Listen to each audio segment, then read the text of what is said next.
Ladies and gentlemen.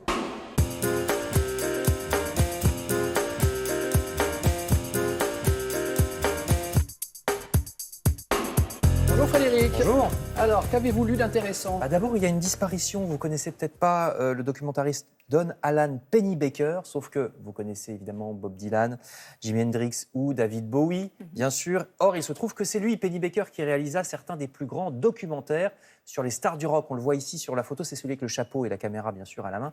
Il avait aussi filmé la campagne présidentielle de Bill Clinton et il avait reçu un Oscar d'honneur en 2013, donc grand documentariste. Il vient de mourir à New York à l'âge de 94 ans. Vous trouverez son portrait dans Libération. Je reviens à une culture, au contraire, très française, puisqu'il y a un quiz tous les jours le matin dans Libération en ce moment.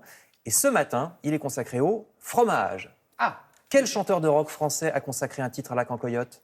Quel fromage? Ça, c'est plus facile. Danny, c'est Thiéphène. Quel fromage? Thiéphène. Hubert Félix Thiéphène. Oui, exactement. D'accord. Quel fromage Danny Boone trempe-t-il dans sa chicorée? le maroilles. Gagné. Quel fromage utilise-t-on dans le fiadone et un dessert corse? La brousse. Bah Oui, oui, de la le brousse. brochure, exactement. Ah Donc vérifiez votre culture fromagère dans Libération de son côté. Avec Julien, on a fait un bon tandem. là, c'est Un chacun, ouais. L'Humanité nous parle du pays de la Mirabelle et du Carré de l'Est avec... Ça, c'est la Lorraine. Hein. Voilà, avec non bon. pas On va un, jouer sur tout, hein, faites gaffe. avec non pas un, mais deux articles sur la ville de Metz. C'était juste une transition, ça n'a rien à voir avec la nourriture. D'abord, le Centre Pompidou de Metz, à gauche, qui met à l'honneur Rebecca Horn, artiste contemporaine allemande, qui fait aussi bien penser à Picasso qu'à Tim Burton. Je cite l'Humanité. C'est la photo en noir et blanc. Et à côté, la photo en rouge, c'est le festival Constellation, toujours à Metz, consacré à l'art numérique en une soixantaine de lieux disséminés dans la ville avec des installations de lumière, certaines visibles dans un ancien transformateur électrique, par exemple. Ces deux articles dans l'Humanité. Je ne vous propose pas de vous rendre à Metz en dirigeable.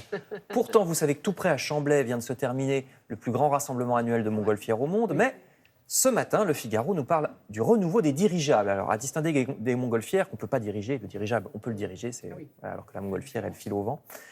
La région bordelaise devrait accueillir, nous dit le Figaro, la première usine de dirigeables made in France très bientôt, mise en service des premiers appareils prévus pour 2023.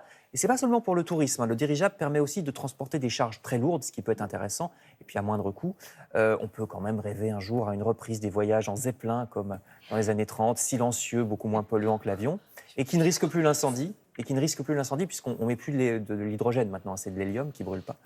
Les Échos, de leur côté, nous confirment que le marché français du tourisme, justement, cette première moitié d'été, est marqué par plusieurs tendances. Les gens vont davantage dans le nord et l'ouest, ainsi qu'à la montagne. Pourquoi donc? Canicule. Eh bien oui, les canicules. La chaleur. Évidemment, c'est la une des Échos. Enfin, je termine avec une page polémique. D'abord, La Croix nous conseille la série radio de France Culture sur Walt Disney, qui était connu certes comme un génie du dessin animé, mais aussi comme un redoutable homme d'affaires très conservateur et aux actions pas toujours reluisantes. Je cite, article dans La Croix. Et puis à côté, vous voyez que le Figaro nous apprend que le Japon vient de censurer une exposition sur les crimes sexuels de l'armée japonaise en Corée pendant la Deuxième Guerre, ce qu'on appelle les femmes de réconfort, vous savez. Les nationalistes, des hommes politiques ou le porte-parole du gouvernement se sont ligués pour faire annuler cette expo. Pourtant, le Japon est un pays plutôt libre en matière d'expression d'habitude. Ce qui veut dire que 75 ans après, sur ce genre de sujet, eh bien, le Japon refuse toujours de faire face à son passé, à lire dans le Figaro. Encore des sujets touchy. Merci beaucoup Frédéric.